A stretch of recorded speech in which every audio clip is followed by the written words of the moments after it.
In these challenging economic times, finding a stable, well-paying job is more challenging than ever. But remember, God has given us talents to relieve our condition. We just need to tap into them. Introducing iShop.Black, your path to success. Register with us to start your own online business or move your existing one online. We are here to lower the barriers to entry. For a limited time, get 1 month free for monthly and annual subscriptions when you use discount code iShop. iMarketplace is a new service, so if you act now, you'll have first mover's advantage. Take advantage of our free concierge service offer. Our associates are ready to assist you with your site setup. For a limited time, use discount code HOOKUP to save $5 off on monthly subscription fees. Why choose iShop.Black? 45 beautifully designed modern templates. Choose from a variety of professional templates to create your online store. Immediate searchability. Your site products will be instantly searchable on iShop.Black, allowing you to leverage our marketing reach. Fast setup. You can have your site up and running within minutes. Don't miss out. Hop Sneaker Contest. Register at hops.win to win free sneakers. 1 entry per person, please. Take control of your future with iShop.Black. The #1 destination for melanated shoppers.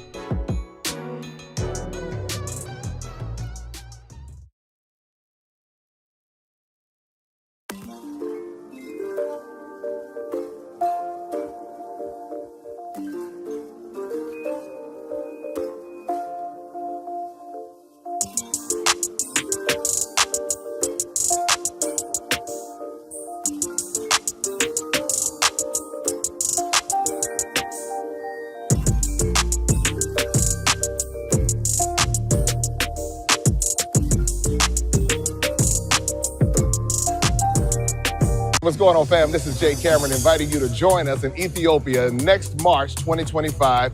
And this is going to be an iconic trip that you don't want to miss, a trip of a lifetime. We're going to be visiting Addis Ababa, Gondor, Lalibela. You'll have a chance to taste the amazing Ethiopian food. You'll also have a chance to visit the Rastafarian community. You'll get the history, you'll get the fashion, you'll have an opportunity to shop. It's going to be a trip, an experience of a lifetime. So make sure you sign up to join us in Ethiopia, March 2025. Introducing the African Diaspora News Channel app, your gateway to stories that's overlooked by the corporate mainstream media. At African Diaspora News Channel, we cover stories that don't receive mainstream attention, and we serve as the voice to the global Black community. We are committed to informing and educating through the power of media, connecting the African diaspora one story at a time. With our platform, we're helping to end injustice by exposing it. Join us in standing for excellence in journalism and serving our community. Download the African Diaspora News app today. All right, ladies and gentlemen, boys and girls, how you doing this afternoon? I hope all is well with you. On Monday, July the 1st, that time is moving. We already 6 months into the year, ladies and gentlemen. It won't be long for these kids go back to school, right? And we'll be back to doing that again. So shout out to all the kids out. I'm a firm believer. I really don't like taking too many flights in the summertime, because they really just jack up the prices. If you can wait to fly, do that after Labor Day. I mean, you could take your kids somewhere on a weekend trip or something like that. But I mean, you could also drive, but still the hotels jack up their prices too sometimes. It's almost like price gouging. I was telling my daughter, because she's gonna go somewhere actually this week, and she'll tell me what the prices were. I say, well, even freaking Spirit and, they use it a low budget airline in price, but they will charge a lot of money. I said, oh, no. I said, I'll wait. I will wait.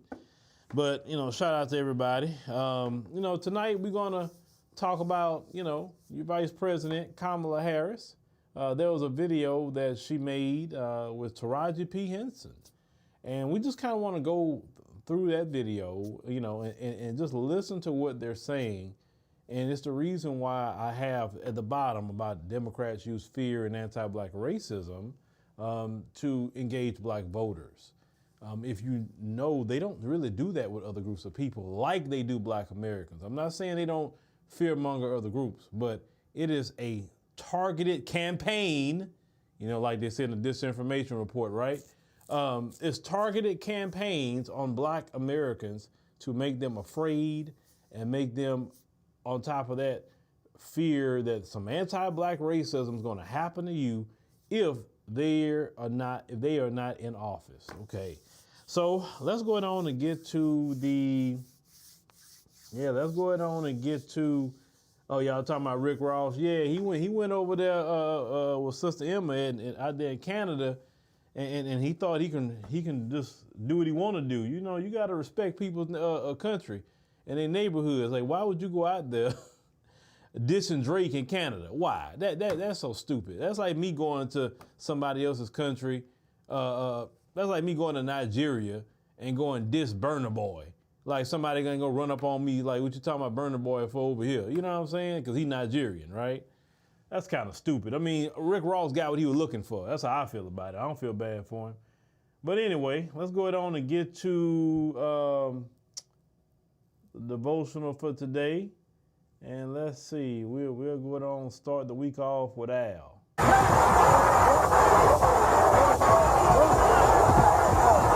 Count indictment in Manhattan that accuses him of diverting hundreds of thousands of dollars to his personal use. To denounce a black bigot. I think Roy Ellis is no good, and I denounce. That's a lot of crap. Look, brother, you have your time. That's a lot of crap. Brother, and I got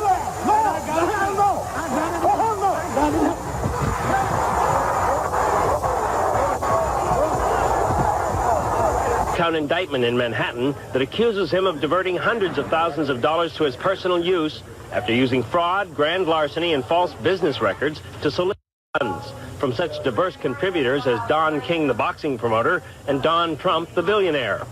Sharpton will be arraigned on state income tax charges later in Albany. In Manhattan Supreme Court, Reverend Sharpton was formally accused of taking in more than $250,000 for his national youth movement. The money allegedly was donated over a 3-year period to support youth programs, but State Attorney General Robert Abrams says lots of that cash went into Al Sharpton's pockets. About all the charges, they say stole money. Same charges that Dr. King has, same charges gone. Where's all of the mob money? Where's the tickets go? This is disappointing. I thought we could do better. What about not filing for taxes? Every now and then.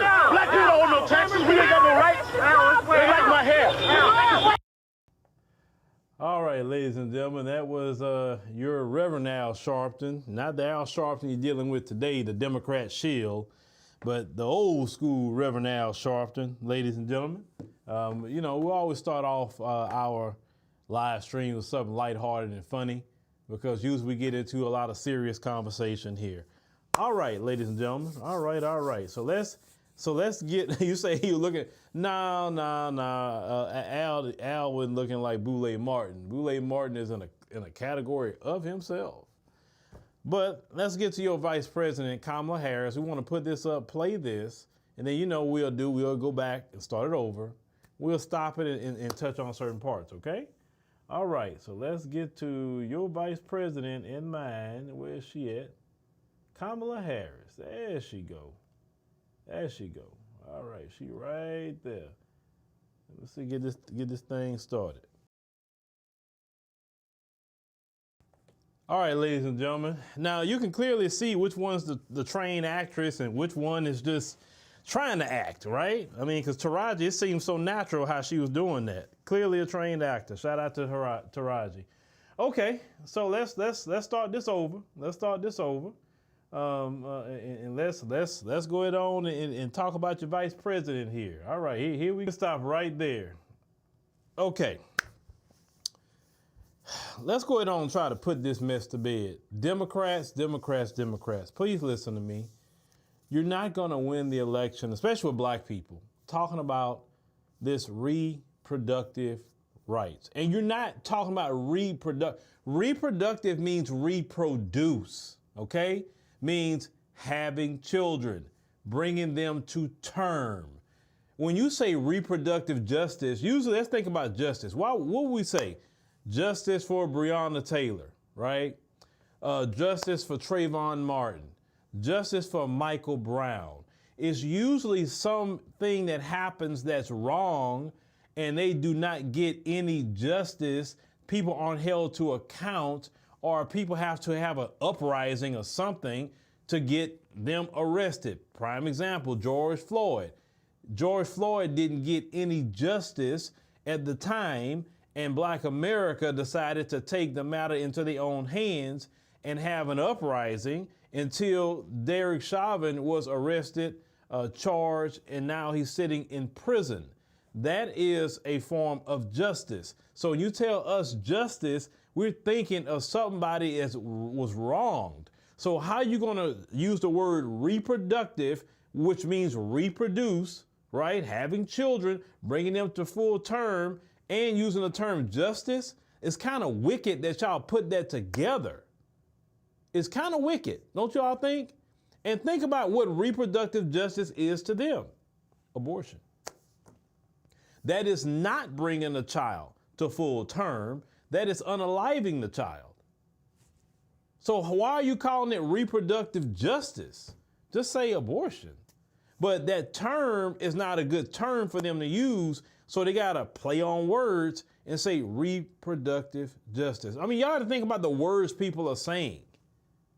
Think about it. That's kind of offensive to even bring that to me. I'm a father, okay? I have children. I got a grandchild. I love family. And you're going to come tell me I should vote for you because that is one of the most important things that you're going to talk about is the unaliving of children. But then you're going to tell me reproductive, which I'm a father, and none of my children, was dealing with those issues because I wouldn't get with someone that even would think that way. That's first and foremost. And you're using the term justice, and y'all do that because that term rings very, well with Black Americans with all the injustice that's happened to Black America. Democrats, shame on you for even using that term and trying to bring that to us like that is a kitchen table issue for Black Americans, or any American for that matter. Let me tell you something. Your reproductive justice does not pay a light bill for me. It does not pay my cell phone bill. It does not pay my internet. It doesn't help me go get food to put on the table for my family. It doesn't pay y'all the high dollar car insurance we all have now. Okay? It doesn't pay medical insurance. It doesn't do anything where we putting something tangible in our hands or in our family, clothes on our backs. Nothing. So why is that so important to you? But think about it. That reproductive justice message is directed more so at you as a community, but Black women in particular. But they don't, and this is the reason why they say that, because Black women, they don't make a lot of money, they're suffering, they're poor. Okay, let's go there. Why don't they bring reproductive justice talk to the migrants? They left their homeland in dire straits to come up here for a better life. With the logic that they have with reproductive justice, you would say that's the main people that need to hear that message because they don't have no money. What they doing just having a bunch of children for, having them in shelters, etc. They're poor, right? You would think they be getting pamphlets in Spanish and whatever language they speak about reproductive justice. You would think Planned Parenthood would be establishing satellite Planned Parenthoods on the border next to the Border Patrol and saying, hey, don't come in America with your child. Reproductive justice is hard on you. You can't even eat. But notice they don't bring that to them. But they're always bringing it to Black women. Continuing the legacy of Margaret Sanger, which they love, by the way. And that woman has said at the time, you can look it up, that Black people were too numerous like weeds. Weeds is something that you don't even want in your yard. Anybody that work in your yard, weeds are ugly. They make your yard look bad. They grow so fast and quick. And you got to go through some stuff, especially when you're dealing with certain type of weeds. Now down here, we got St. Augustine grass or Bermuda grass. I would say I'm so used to with the type of weed that grows in St. Augustine, but having Bermuda grass is a different beast, right? But so you dealing with the different type of weeds that, so she labeled black people like weeds. So that's when Margaret Sanger came up with this reproductive justice and brought it to the black preacher in Harlem and got the black preacher and the black nurses to sell us out and brought in reproductive justice. Right? Okay, let's go to the next step. Let's go to the next step. The Supreme Court. Let's go there. So the Supreme Court, rumors on the street is that Clarence Thomas wants to retire, but he wants to retire. Let's say if Trump get reelected, he'll be more quicker to retire, right? That's what Clarence Thomas, that's what they say, we're on the street. And I think Alito is another one that's kind of word on the street that he wants to retire as well. Well, that's why they mentioned in the Supreme Court. They keep talking about, well, we need to pack the court. And the reason why they're saying pack the court or expand the Supreme Court is because basically they're not getting in their way. If they had 6 liberal justices and 3 conservative, they wouldn't be talking about packing the court or expanding the court. Let's just call it what it is. Now we know today it was a major decision got brought down from the Supreme Court that basically said that, presidents do have a level of immunity for official acts, but not unofficial acts. So a lot of the cases they got against Donald Trump about to fall by the wayside on the federal level, some of that. So that's that, right? A lot of people, of course, Biden and them wasn't too pleased with that. And they say, oh, well, it's opened up a door to a dictatorship and all of that. So, but really, which would mean a dictatorship. I mean, the Biden administration was pressing social media companies to take down content like we in a third world country. And that same Supreme Court allows Biden to go back to social media companies and say, hey, that message, we don't like it. That message, we don't like it. So either suppress it or take it down. That's what they do in third world countries. So is he any better? That's why they brought a lawsuit up. Nobody knew he was even doing that until a lawsuit came up. So how is he talking about freedom of speech and a dictatorship with him, with one Trump, but it's okay when he do it? And even the social media companies wasn't even taking down the content. He pressed them to take, so a lot of y'all that lost y'all channels and got strikes and all that, when you discussing, things during the pandemic, it was because of Biden's behind. It wasn't even because of YouTube, Facebook, etc. They were forcing that to happen. Right? And the thing is, when you are in business and things like that, the government has a lot of power over you. They have a lot of power, and they can shut you down like this if they want to. They can revoke your right to do any kind of business in the United States. So you either, play by the rules of the government, and unfortunately, the Google and all them had to play by their rules to a point, right? So how many times have we seen the Democrats be authoritarian? Constantly in our community, claim we have a voice, but then when we say we don't want something in our cities, we don't want a bunch of mass immigration with all these migrants taking our resources, they're saying forget the voice of the people, forget them, we're going to give them your resources anyway. Hello, Mayor Brandon Johnson in Chicago.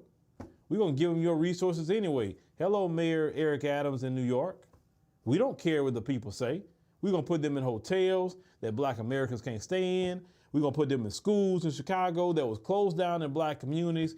And because you guys wanted them open for community centers, if you weren't going to open them in schools and use them as community centers for the elderly and for the children to keep, the children off the street in a safe place, have something for the elderly in the population to do. No, only time it was willing to open is to house migrants. And because the people said no, you want to call the people xenophobic. You want to say they don't like immigrants and all of that. And many times they had to keep saying it's not about immigrants. It's not like we don't like immigrants. We want to help people, but doggone it. I mean, come on, you can't take from us and just give it to other people. And we all know, I know, no country would take from their people and give it to us. Let me, you, and 100 of us show up in any foreign country with nothing. they're gonna be like, well, first of all, why are you in here illegally? Get out. Number two, you're not getting nothing for free here. Oh no, if you get a job, you're gonna have to get an under the table job, and you're gonna get paid a low wage because you're here illegally. No country gonna treat you like that but the United States. But it's an agenda on why they do that, ladies and gentlemen. It is. Then let's go back to what Taraji said. Let me cue this back up. Just give me a second, because this one thing she said. Our basic freedoms are being tested. Well, as Black Americans, our freedoms have not only been tested, our freedoms are constantly trampled. Look at the prison population in the United States of America. If you base that on the number of Black Americans in this country, you look at the number of white Americans in this country, by the numbers, it should be more white Americans in prison than Black Americans. It's not that Black Americans are committing more crime than white Americans. They've proven that. No, they have trampled our rights. They over-police Black Americans. They pull in air. I just seen a report out of San Diego that Black Americans are only 6% of the population in San Diego, but represent 22% of the police stops in San Diego. Hispanics is like 35% of the population. 30% of the population, and they're 35% of the stops. So really, it is above their population, but not much. White people, they make up the rest, and their numbers are even lower than Black people. I think 16% of the stops. White people are dominant in San Diego, California, but yet they aren't dominant in the stops. You would think that, but it don't matter where you go in this country, Black people's rights are violated. Black businesses, when they're trying to get open, the cities play games with permits with Black businesses, whether it's building permits, health permits. They want to play games with Black people trying to, sell alcohol and things like that. So they give them a run around at times about their liquor license. There's so many different things that happen to Black people. If Black people trying to set up shop and have street food, they give them problems, especially in California. But you let migrants go and sell all they want to on the street, and migrants aren't shut down, but Black Americans are shut down. It's constant things that we could talk about where our rights are being trampled all the freaking time. And even in a state like California, which is the Democrat central, you can't get no more Democrat than California, and Black Americans are suffering a lot of anti-Black racism in that state. You would think if the Democrats were our friends, California should be our sanctuary state, right? I mean, think about that. The way the Democrats talk about how that they are a friend and all of that, you would think that all of Black America should just move to California or New York or one of them places because, hey, it's Democrat state. They got Democrat policies. It'll be better for us because we're not going to deal with no anti-Black racism. Okay, hey, that's the Democrats, right? They give us representation. They do all kind of things for us. And yet a lot of anti-Black racism happens in California to a point that you're like, what? Look at all the hostile migrants that is in California right now. If they were truly our friends, they would not allow that hostile migrants in there. And I remember some years ago that a brother did an interview with me on the street when I went to the Taste of Soul. And this brother was really going off about, the migrants. And at that time, I didn't know how bad it was. I really didn't. And so I'm like, man, brother, you kind of going in. But now we fast forward to today, and I understand now what that brother was saying at the time. Because I didn't live in California, so I didn't get to see firsthand. See, L.A., at Los Angeles, California, was Chicago before Chicago got there, right? And Black people did not stand up against it in Los Angeles as the way they're doing in Chicago. So Chicago's pushing back, in which that's a Democrat city and a Democrat state, Illinois. But L.A., we always look at L.A. and say, look, that's one city that if you don't say nothing, you're going to get overran. And there's a lot of great Black American people in Los Angeles. I've always meet great people when I'm there. And shout out to my brothers and sisters in L.A. Y'all hold it down, P.O.P. But Chicago's seen that. And Chicago said, nah, we can't allow this. Not here. Not here. Now, let's continue. Let's continue. Well, you saying come to the South. Let me say something about that. And I go back to something that Letty said to me while I was in South Africa, and it made me think. Because I used to always say that too. We just all need to come to the South, and that's our power base, and which, by the numbers, is true. But when me and the lady and them was talking in South Africa, and we talking about Cape Town, and I was like, man, look, let them folks have Cape Town. Like, just keep Joburg and keep it. And what she said, well, we all can't just abandon Cape Town. That's still South Africa, you know, and that's our land. And why are we gonna let them come take over? We need to go and take our stuff back and get them out of there. And I say, you know what, Naledi? I didn't think of it that way, Naledi. It is your homeland. These people don't have a right to be racist in your homeland. You're right. So when it comes back to California, LA in particular, black people have built LA like they built anything else. Black people have been very instrumental in LA. Unfortunately, black people have literally been pushed out of LA. And, you know, a lot of times we don't move like the immigrants move. The immigrants stay 4 and 5 families to a home. That's how they can afford California. Because you think about a lot of black people say, I'm leaving California because I can't afford it. But the reason why we only have one income, maybe two, in our household. And the two income is going to be either marriage or cohabitation. And what I mean by cohabitation, your girlfriend, your boyfriend, that sort of thing, right? But when you have 4 and 5 families staying in a home, you can take a lower wage job. The light bill is going to be what it is. The rent is going to be what it is, and they just divide up the bills. That's how they can afford to stay in California and keep on doing what they're doing, right? But we don't believe in staying 4 and 5 to a home. I mean, we don't. Now, maybe at one point in time we would have did that, but not today, okay? So, no, I think black people need to hold it down in LA. They need to stand. They need to protect Crenshaw and everything else that they fought for. They do. Now, let's continue. Okay, all right. Vice President Harris, what streets are you in, ma'am? I mean, listen, Vice President Harris, just, you know, you are a educated woman. You're not in the black community like that. You know, listen, Vice President Harris, I will be tickled to death if you go get some braids. Listen, I'll be tickled to death to see you use some micro braids or something, and you show up to the black event and you got your micro braids on and all of that. I'll be, but you know what? She don't wear no braids. Oh, no. She don't put that in her hair. At least I have not seen it. But I mean, if you're gonna pander, I mean, shoot, pander right. Put some braids on and put you some big hoop earrings or something. I mean, what you talking about? You in the streets? You are not in the streets. You with Doug. What streets are you in, Vice President Harris? Come on now, stop pandering. Please. Okay? Stop you cosplaying black today, Vice President Harris, because you know, 1 minute you'll be talking about you're Asian, and now you talking about they not like us. Do you know what that song was about, Vice President Harris? They not like us? Okay. When he say they're not like us, right? He was mentioning black Americans. And we know your lineage, okay? You have a Jamaican father, which is Caribbean, and you have an East Indian mother.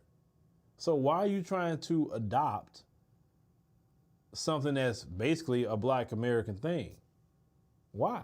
And you're using it in the wrong context, and you're calling people extremists. Okay, what are they extreme about? It's the same thing about that disinformation report that we read the other day. What is an extreme position? Well, in that disinformation report, you saying Biden's broken promises and you talking about it and you calling it out, that's mean you an extremist? You don't throw the word extremist around like that just because someone has a difference of opinion. What happened to the American Constitution, the Bill of Rights, and all the things? What happened to freedom of speech? What happened to we can talk, have a discussion, trade ideas? As long as no one is getting violent or breaking the law, we should be able to have these conversations. But if we have conversations that's contrary to your group think, then we are an extremist, right? Because you never explain what an extremist is. To me, an extremist is Dylan Roof. That's an extremist, right? Timothy McVeigh. That's an extremist. What's the other guy's name, top of my head, that did the incel? Oh, Lord. Elliot Rodger. That's an extremist. what's that Peyton Gendron, the one that went to the Buffalo supermarket? That's an extremist. So when I think about extremists, I'm thinking about extremist things they also done, not having a difference of opinion on, politics, which we should be able to have a discussion of politics in this country. We should be able to have that discussion. Okay. Christopher, I don't care what she's doing. I really don't care. But what I'm saying is, I don't believe we should be throwing terms around like extremists just because you don't agree with their politics. If that's the case, anyone that don't agree with me, you're an extremist. You see how that sounds? It sounds dumb. Say, no, I just don't agree with you. Oh, well, you know what? You don't like this? You're an extremist. That's what you are. You're an extremist. So is this a new way to dictate people's opinion? That's authoritarian, calling people an extremist for having a difference of opinion. But let's continue. They not. There's a full-on attack on our fundamental freedoms. The freedom to vote. Yep. Okay. She said there's a full-on attack on our fundamental freedoms, which Black Americans do not get their fundamental freedoms, right? And you don't say Black Americans' fundamental freedoms are attacked. But see, if you say they're attacked, then the first thing Black Americans say, okay, since you've been in the White House, what have you done to protect the fundamental freedoms or bring people to justice for preventing our fundamental freedoms to be exercised? What is Kristen Clark doing in the Civil Rights Division? What is Merrick Garland doing? What are they doing? Kamala Harris used to be the doggone Attorney General. If anybody should be spearheading things like that, it should be her. And yet, nobody going to jail or anything is violating our civil rights, because violating your freedoms is violating your civil rights. And where's these people getting locked up?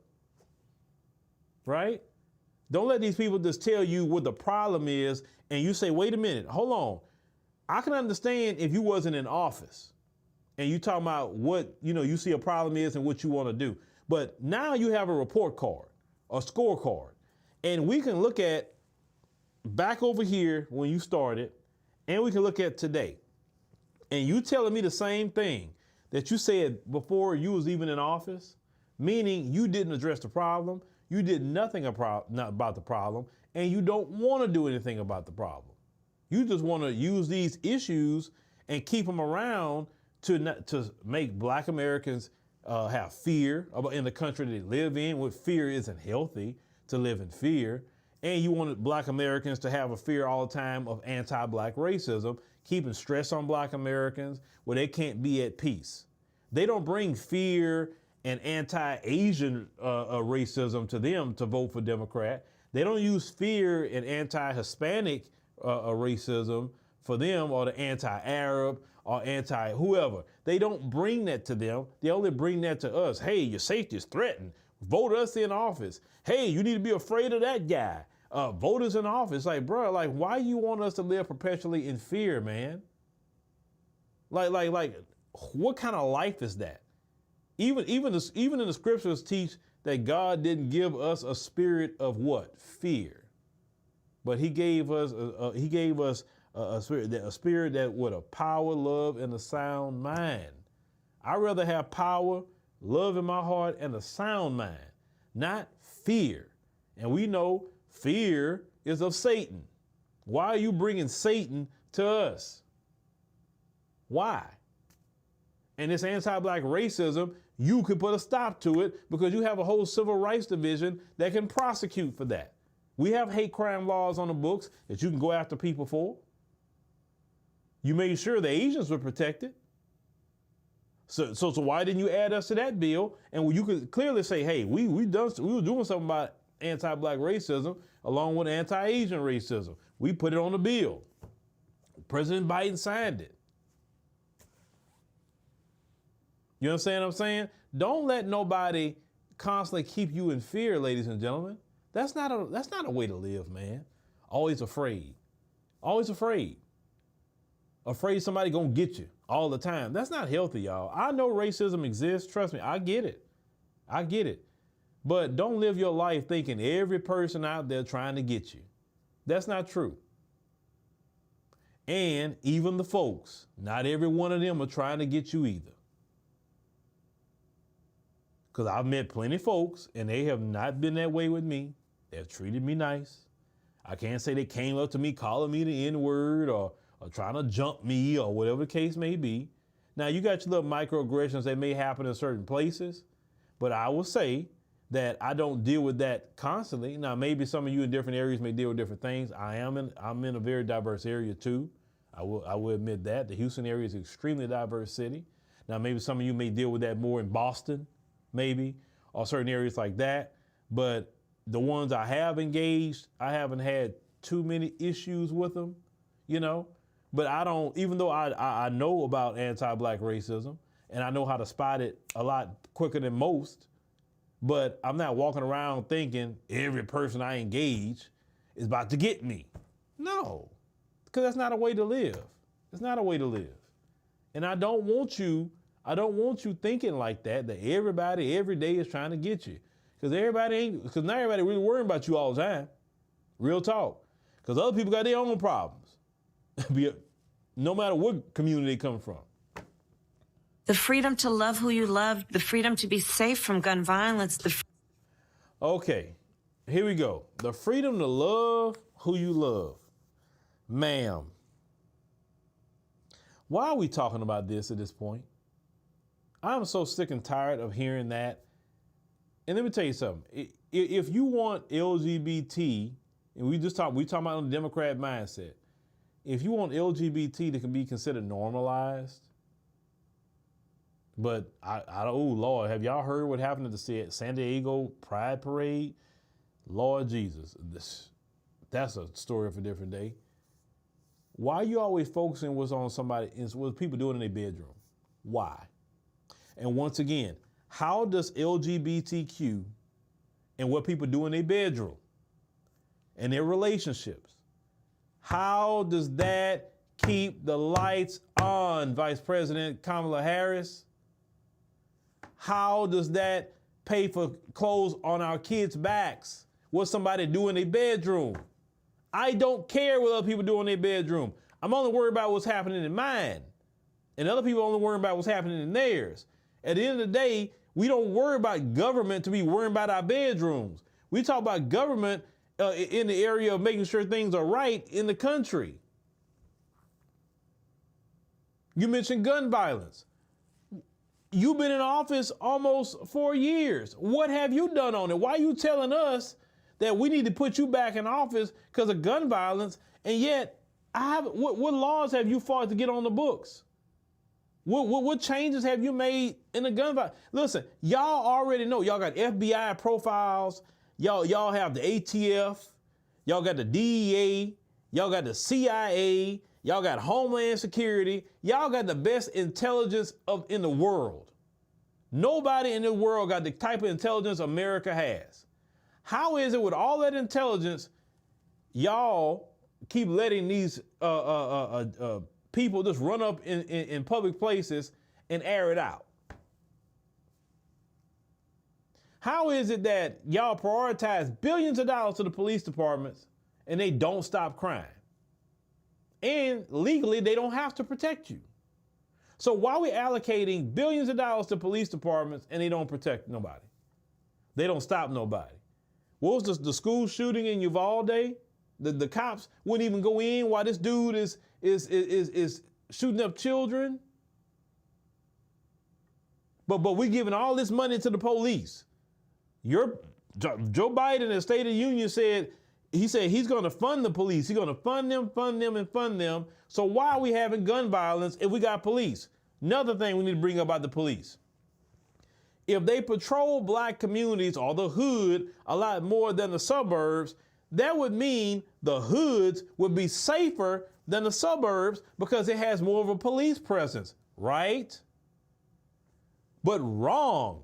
They have less police presence in the suburbs, more police presence in the quote-unquote hood where Pookie and Ray Ray is battling each other, and yet the police doesn't stop Pookie and Ray Ray? The only time Pookie and Ray Ray is stopped is when an investor wants to go through that area and gentrify it, and all of a sudden, the police go clear Pookie and Ray Ray all out of there. All of them gone. You're like, what happened to John Quavius and them. Man, John Quavius and them, you was scared to walk by him. Now police and picked him up. He was out here committing all kind of crimes in the neighborhood. Now he gone. And then you look up, all of a sudden, you start seeing a sign talking about for some new condos where John Quavius used to be hanging out at. That's the only time the police gonna do their job. Is when they gonna want to clear you out of there. Listen, these police and black communities know this. These police sit up here and contain crime to areas. They don't stop it. And whether you have a Democrat in office or a Republican in office, it don't matter. They just contain crime. They say, okay, we just want to make sure to keep it right here and don't let it spill out into these suburbs where these good folks are at. We all can do what y'all want to do to each other. We've caught these police going in these black neighborhoods and they sitting up here fooling around the little local prostitutes. They doing all kind of things. Some of them are getting with the drug dealers and facilitating the drug dealers. Some of them are shaking down drug dealers, which that's wrong because they're supposed to be getting them off the streets. There's so many cases. Daniel Holtzclaw, look at him. How are they stopping crime? And yet this, you remember, what was that cop, Michael Brown? Darren Wilson. He wanted to go to the black area, talking about that's where the excitement was at. That's what he had said. Excitement? What you mean excitement? You weren't containing crime over there either. You weren't stopping it. And then, but you're so quick to gun down a black person. Because black people are not really out there trying to fight the police like that. You got a few super thugs that fight with the police, but most black people ain't not doing that. Because think about it. You so brave to go run up on black people, but when them shooters are in there, y'all standing there looking at each other like, okay, we got to go in there and which one of y'all going first? Can we do rock, paper, scissors? While dude just shooting up the place, y'all trying to make a decision. But all the money that we pay as taxpayers, you're supposed to be just running in there head first like the Marines. Please. But what has she done? What has she done or her administration done to stop gun violence? Not a thing. Let's continue. Freedom for a woman to make decisions about her own body, not having her government tell her what to do. Okay. We back to that again. Okay, fine. Last time I checked, it's been diverted to the states. Some states have it, some states don't, right? Once again, that's not a kitchen table issue. And y'all running on and you notice they stay away from kitchen table issues. They talking about everything else except kitchen table issues. Things that's very important to a lot of you, okay? I want y'all to pay attention to that. Let's continue. Is that it? I guess that's it. Okay. So this is the thing, ladies and gentlemen. Don't let the Democrat Party play this fear. Now the new tactic, I'm letting y'all know, and we're going to talk about this a little more on the podcast tonight. Now the new tactic is, let's talk about Donald Trump saying black jobs. That's the new thing. We're not going to talk about Biden and how that was just crazy. No, we're going to focus on the black jobs comment. That's what we're going to focus on. When he was asked a question about black people at the time, it's not like he brought it up out the blue. So that's what they're focusing on. They're trying to get, so this is the part that we go. So fear and anti-black racism. So now they're trying to use anti-black racism to get you to go vote for them because see, Trump's a racist. See that? Ooh, come vote for us because you don't want that racist guy in office. Like, really? He's the only anti-black racist that's running? Please. Your boy Biden, after the election, right? Remember he told Ice Cube, yeah, I'll talk to you after the election. Did he talk to Ice Cube? Nope. Black Lives Matter said, hey, we want to meet with you at the time. Nope, don't want to talk to y'all either. Like he starts showing his natural behind to y'all. all you groups. He met with the civil rights bootlicks, as we know, and the civil rights bootlicks, he was giving them a tongue lashing, telling them about Hispanics. They didn't go there to go talk about Hispanic community, right? But that serves them right, because them civil rights bootlicks always talking about people of color and minorities and black and brown. And now when Latinos have their own political anything, they don't include black people in it. They fight for themselves, and that's what they should do. Our people are the only ones who are stuck on stupid, talking about people of color, minorities, etc., but yet these other people of color and minorities don't put us in the midst of anything. And I can show you that maybe tomorrow if you would like to see it. And once again, I'm not mad at any other group fighting for their people. I'm not mad at them. That's what they're supposed to do. Why are our so-called national urban leagues and all them other ones talking about people of color? Please. I personally think that we need, you know how you have AIPAC, the American Israeli Political Action Committee, and they're dedicated to supporting candidates who are pro-Israel? Why can't Black Americans have the Black American Political Action Committee and say we are dedicated to financing candidates who are pro-Black Americans? And if you're not pro-Black America, we're gonna go against you and give money to your opponent that's pro-Black America. Hello, Jamal Bowman. Jamal Bowman got to find that out. He got out of line, and AIPAC paid money to put attack ads on him, and gave money to his challenger. And guess what happened? The challenger won. I think to my mind, why can't we as Black Americans do that? Why can't we find pro-Black American candidates who will be fighting for reparations and anything else that we need? Why? That right there alone, because see, let's call it what it is. It takes money. And all the money that we see people spending, some ladies for sure, with Chris Brown. Chris Brown is a multi-millionaire, and he's charging, well, I heard now, $1,200 to take a photo with him. And everybody's talking about the viral photos of Chris Brown. But how I'm thinking, you got women, especially, and I've seen a lot of Black women too, are paying a multi-millionaire $1,200 to take a photo with him. But we won't take $1,200 and invest it in maybe a candidate, invest it in a local business or a local school or something like that. But we'll spend $1,200 on Chris Brown for a picture. Man, somebody could Photoshop you with a picture of Chris Brown. It costs you a lot cheaper, right? We got, you have money for that, but not money for your community. When people say, hey man, this candidate over here, they talking about reparations and they pro-Black America. Oh man, shoot, I ain't got no money for all that. But you gonna spend $1,200 on Chris Brown, though. I mean, that's just the issue in our community. We play too much. We play way too doggone much. Other groups, they don't like each other either.